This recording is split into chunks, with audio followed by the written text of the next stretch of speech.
Good morning, everyone, and welcome back to Coffee and Headlines. This is our morning get together live here on Facebook, where we examine news from our city, from our state, from our country. We take a look at your comments, your questions, your ideas, your suggestions on how to have an amazing life here in Puerto Vallarta as a community of English speaking locals. And today is a great day to be together. It is November 23rd.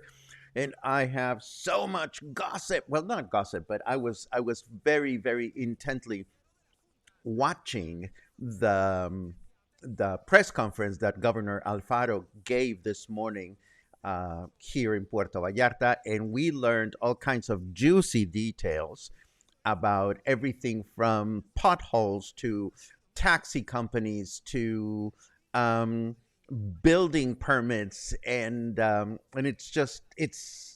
it's fascinating. But and I'm gonna try to. Yeah, I had some headlines prepared, but because the headlines were prepared from news items that were previously released, it was interesting to see how a lot of reporters asked Governor Alfaro about many of the topics that we're going to talk about today. So there's going to be a lot of commentary um, in the news items that we prepared for you. But before we get all excited about this, let me remind you that number one, if you are new and you would like to let us know that you are new, it helps a great deal if you write the word new, because that way we can give you a nice welcome. I love it. Julie says, bring on the chisme. And of course, chisme is gossip. And that's what it's not gossip because it's the facts.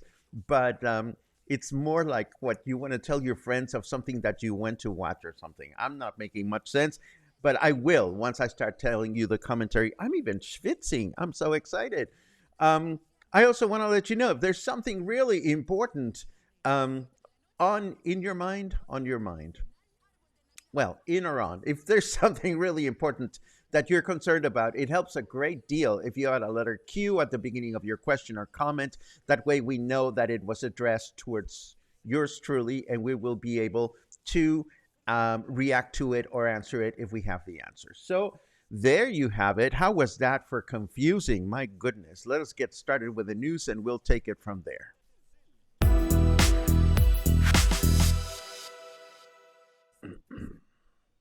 Okay, so approximately 50 in-driver vehicles began a protest this morning, a protest march along Francisco Medina Asensio Avenue. So if you are um, trying to get from one place to another, it might be colorful for you to do that.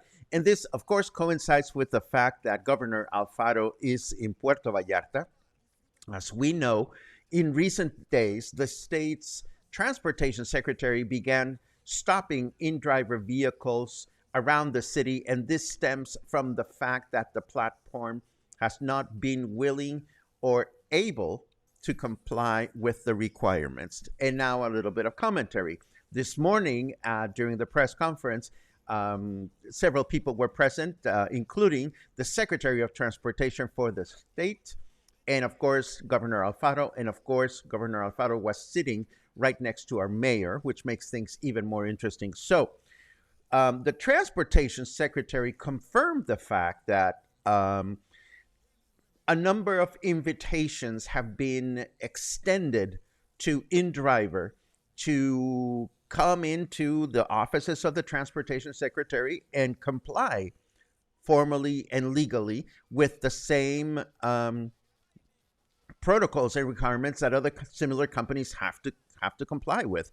The governor in the press conference was quick to remind us of how it was fairly complicated to normalize Uber, and but Uber eventually became normalized, and now for whatever reason, InDriver has not proceeded to take care of their own business. As of today, as of right now, if you get if you hail an InDriver vehicle, there's no insurance, there's no security, there's no assurance that everything will go as it should. And a dear friend said the other day when we were talking about this that it is InDriver is a service where you pay to hitchhike.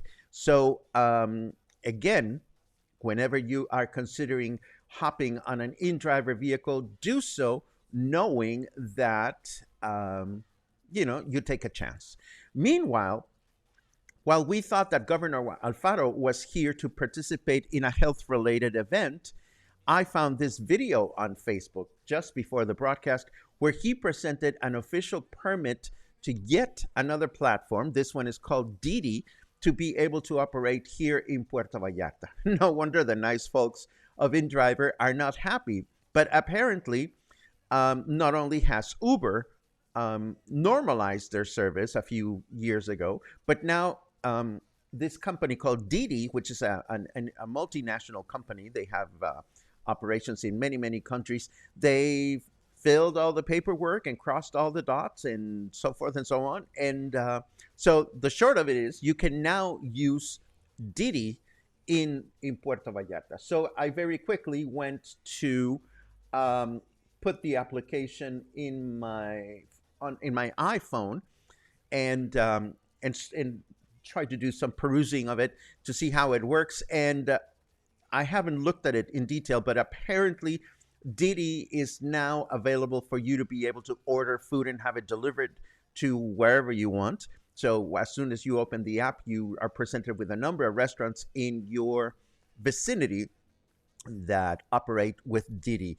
I did not find a button for you to request a cab like you get with the Uber app, but I'm sure that I did not research this with enough detail. But I'm going to leave you with a website so you can learn more about this. Meanwhile, before we go on to the next news item, it is important to remember how we need to be able to rely on consistent transportation services. And this is essential for anybody living here. I will take 5 minutes, maybe less, to tell you a quick anecdote of something that happened to me this Sunday. I was crossed all the dots, says Alan Shepard. Well, you know what I meant, Alan. What do you cross the T's? You dot the lines? I forget what the expression is, but that's not the point here. This past Sunday, I was at Office Depot and I needed to catch a cab between Office Depot to El Camarón Loco on the Libramiento, which is where I usually meet my friends to go walking towards El Jorullo and so forth and so on. And I've taken that cab ride before, and that cab ride is never more than 60 or 70 pesos tops. And halfway through the ride, I texted my friend Logan to say, Logan, I'm on my way, but maybe we should take the cab because we're running late. So I said to the cab driver, will you take us all the way to the restaurant? And he said yes. And the distance is not that short. I mean, I've taken I've taken a cab from my home, no, from the restaurant to my home, and it's never been more than 200 pesos with the preferred driver that we usually rely on. In this particular case, we were relying on what we had. And it's funny because during the ride, we had this really great rapport with the driver. And I always try to have a positive, friendly banter with the driver just to make sure that they don't take advantage of me. And we get to Moro Paraíso, and I asked the driver, how much is it? Which is the first mistake. I should have asked him ahead of time, how much will you charge us to take us all the way to the restaurant? So we get to the restaurant, and I asked him, how much is it going to be? And he said, 400 pesos. 400 pesos was my reaction. And then he said, well, 300. And, at that point, I was hungry. I was taken aback, but I did not want to deal with the burden of arguing with this asshole. And I gave him 300 pesos, which is far more than what I would have paid for the ride. So what I'm trying to tell you with this particular anecdote is you cannot trust a yellow cab. And if you find yourselves needing to get on a yellow cab, ask before you get in the vehicle how much it's going to cost to get from where you are to your destination. Yellow cabs are the devil. There you go. Now, moving to other topics. Let me scroll this back up. Yesterday, I told you that vendors that were temporarily located at Hidalgo Park, we were going to be leaving the park. Now we know that they did not leave the park. Apparently, they are making more mula at the park than they were used to making at the Quale Market. So they were given an extra week to get their act together and leave. Will it take some prodding for them to leave? Probably, because 2 or 3 articles that I've read on this issue have said, we don't anticipate violence will be needed, but the simple fact that the reporters are mentioning it, it must mean that it could get ugly. Let us hope that it doesn't. So I just wanted to give you that heads up. So if you want to go shopping at Parque Hidalgo, you can continue to be able to do so. Now, here's the headline. Here's the headline. On in the month of September, that is the final month of the previous administration, 55 irregular permits to build condominium buildings were issued in our city by the Movimiento Ciudadano, which was the party that governed our city with interim mayor Jorge Quintero. We know that they go a little crazy at the end of the administration, because that's when all the administration people maneuver these permits so that they can acquire a not so small amount of money, I suppose, and leave and take the money for themselves. So several properties are explicitly mentioned in the article that have to do with questionable and irregular permits. One called Malecon 159 in Amapas, handled by a company called Edge. And then there's also mention of the project called Loft, located where the old Bahia movie theater used to be. And of all the permits, of all 55 irregular permits, the majority are located in Emiliano Zapata, Amapas, Versalles, and Cinco de Diciembre. Are you surprised? I am not. Governor Alfaro was asked about this situation just now in the press conference that I was watching. And one of the reporters said, well, Governor, what do you have to say about this? And Governor Alfaro was very clear to say that the state government has very little to do, if anything, with these permits. These permits are issued at municipal level, and as such, it is the municipality that has to either grant them or not in an orderly, legal, consistent fashion. And it was interesting for me to watch him say this, because he was sitting right next to our new mayor. And Governor Alfaro was quick to say, our new mayor, Profe Michel, as he likes to be called, he's a man of reason. He's a good man, said the governor. So he anticipates that this is not going or should not continue to happen in this administration. Now, what happens when these things are uncovered from past administrations, and how are they fixed? Of course, nobody wants to talk about that, but it is nice to see that reporters are inquisitive about this stuff. Moving right along, there is, what do we have? Okay, so this is also interesting to watch. Recently, we mentioned that Mayor Michelle was looking to apply for a loan to help our municipality pay for salaries and Christmas bonuses. And this was brought up before the city council, and the city council, not anonymously, unanimously, everybody raised their hand approving the fact that our mayor wants to bring further depth into our city. And it was interesting what this article that I'm showing you brings up is the fact that the opposition didn't do anything to question the situation. You see, when we have a city council, the city council is comprised of people that are part of the same party as the governing party, but also an opposition, which is supposed to be there to counteract and create a certain level of friction so that things are questioned one way or another. So when we see that even the opposition just went ahead and encouraged the local government to go further in depth, what the article criticizes is the fact that the members of the council that are part of the opposition are more interested in their own well-being than opposing things that may not necessarily be in the best interest of our city. So there you have it. It's interesting. At least it is interesting to me. If this is not interesting to you,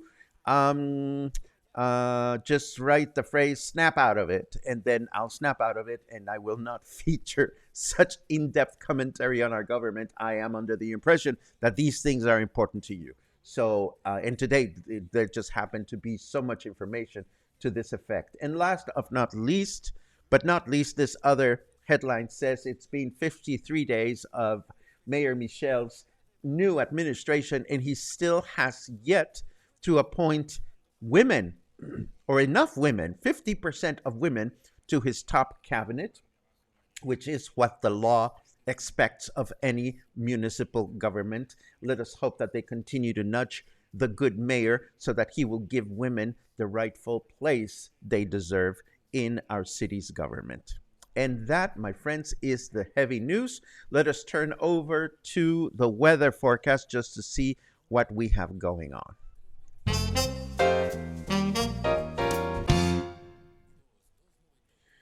You would look so much cooler with an eye patch. Would you like me to remove one of your eyes? Well, that's not something I'm interested in. Snarky weather, thank you very much. What I'm interested in is the temperature. 28 degrees feels like 28.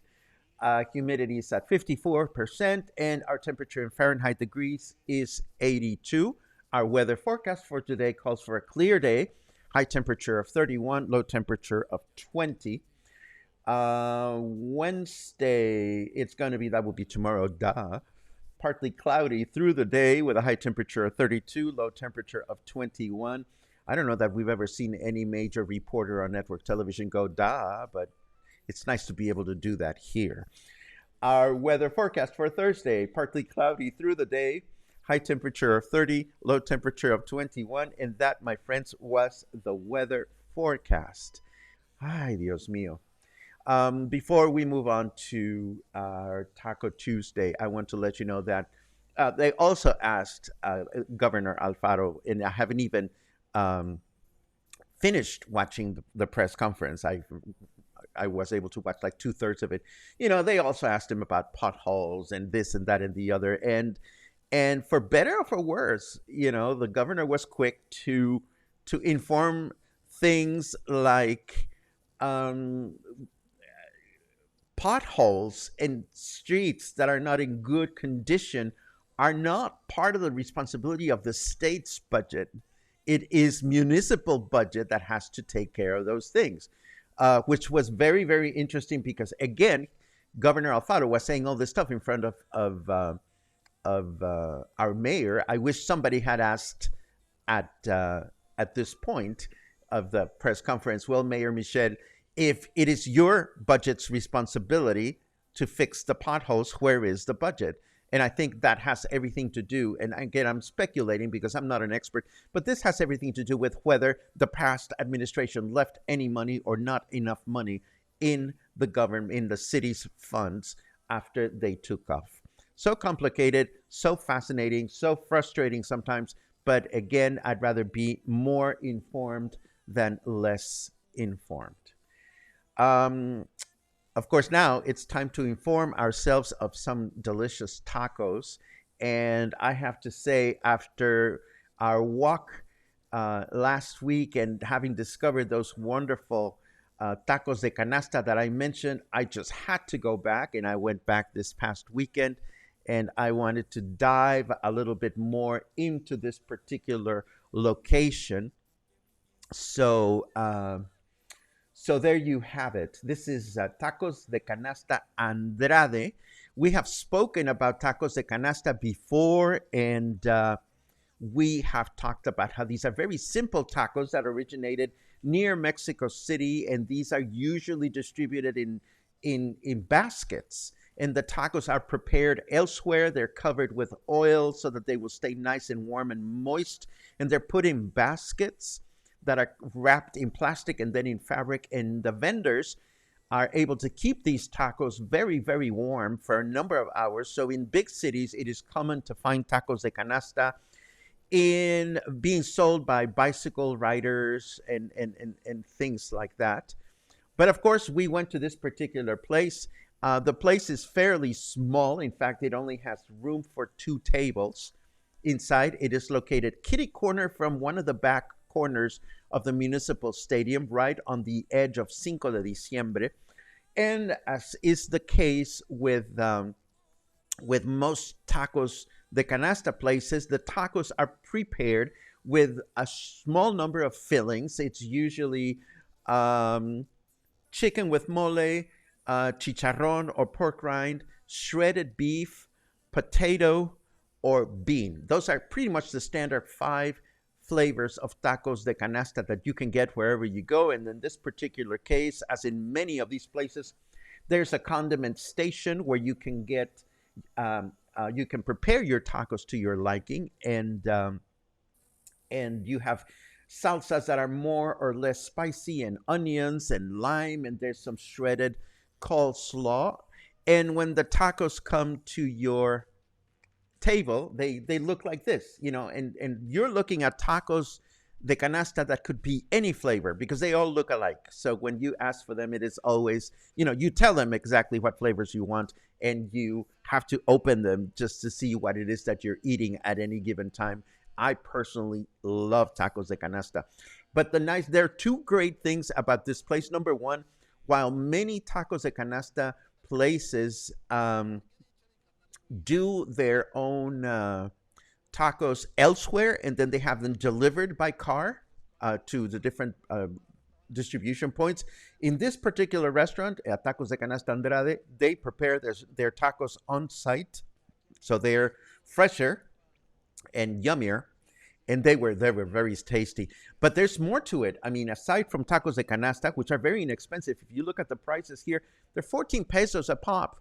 That's less than $1 US.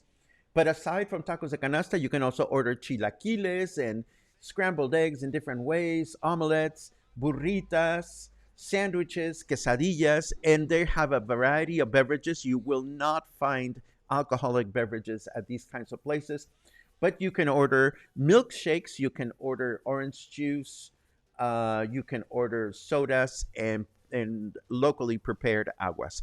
So this is the place that we are showcasing today, Tacos de Canasta Andrade, and we are going to be adding it to our Taco Tuesday map this afternoon so that you can enjoy them as well. As you know, the Taco Tuesday map is available for supporting members of Coffee and Headlines. So all you have to do is consider a subscription or consider a coffee purchase, And once you do that, then you can have access to the link where you can find our map with a bunch of different kinds of taco places located through the city.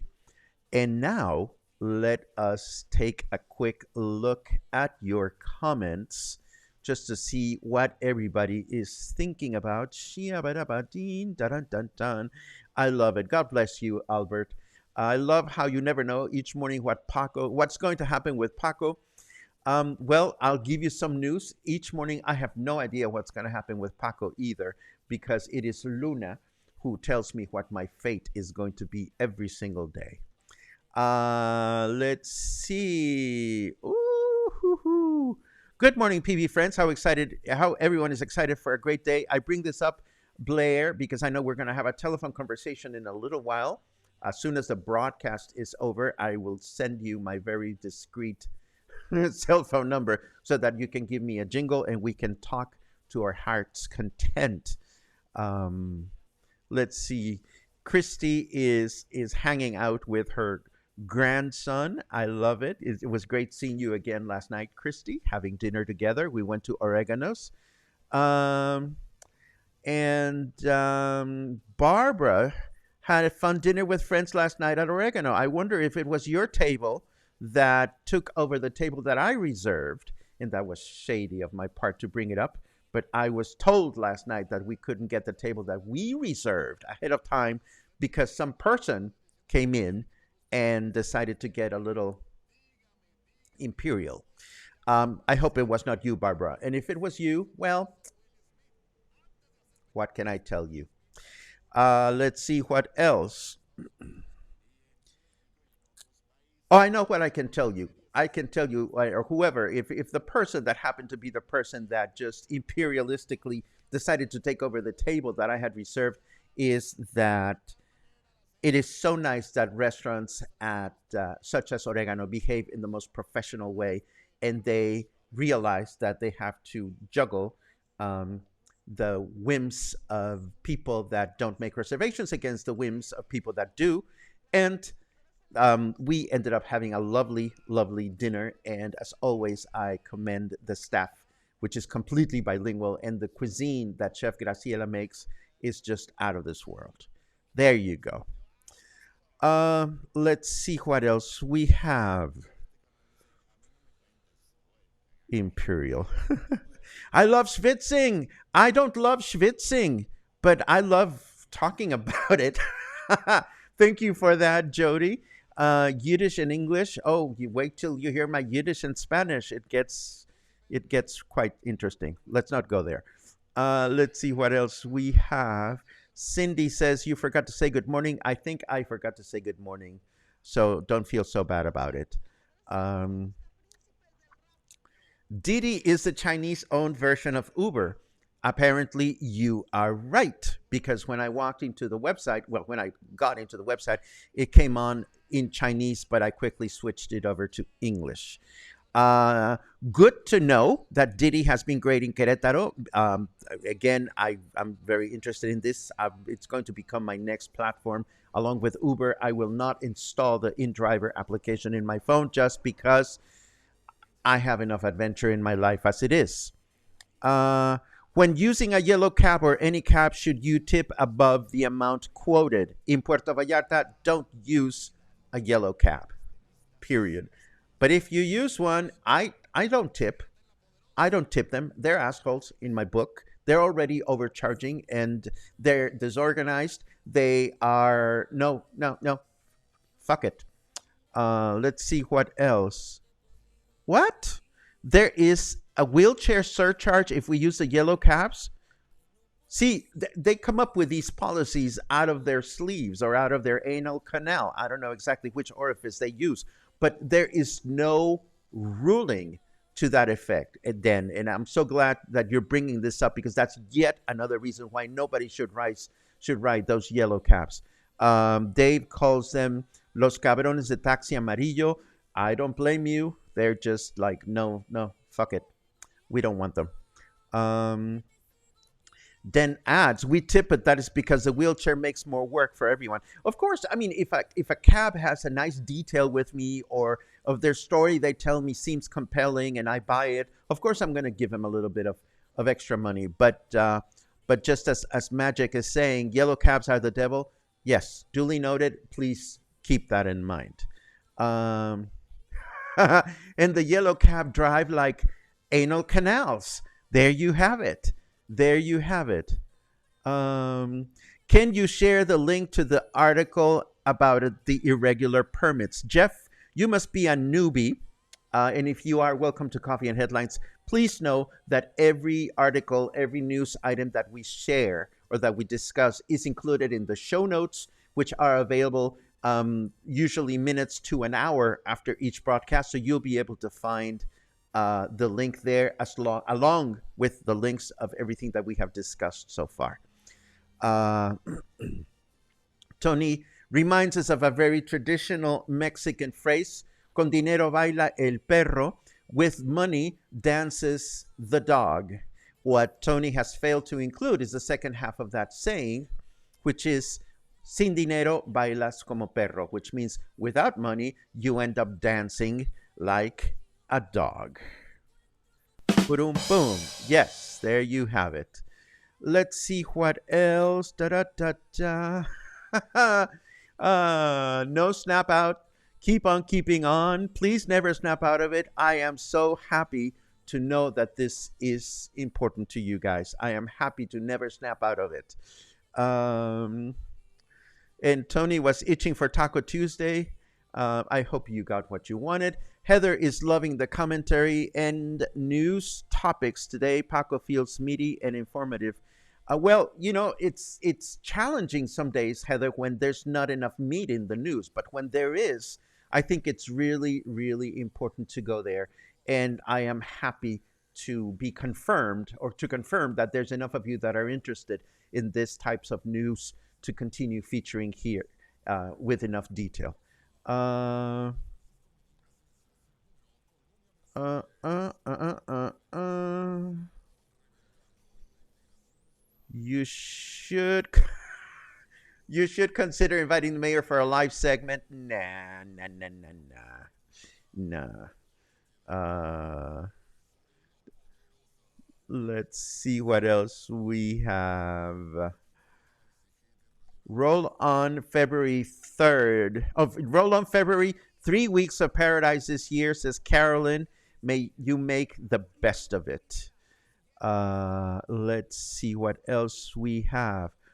Oh, where does one find the map as a supporter? If you go back to Buy Me a Coffee, you will see that in Buy Me a Coffee, I've published some notes, and some notes are only available or accessible to people that are supporting members. So if you go into your Buy Me a Coffee account and you look at our page, you will find indications there on how to find the map. If you get lost, Roland, just drop me a line and I'll be happy to hold your hand.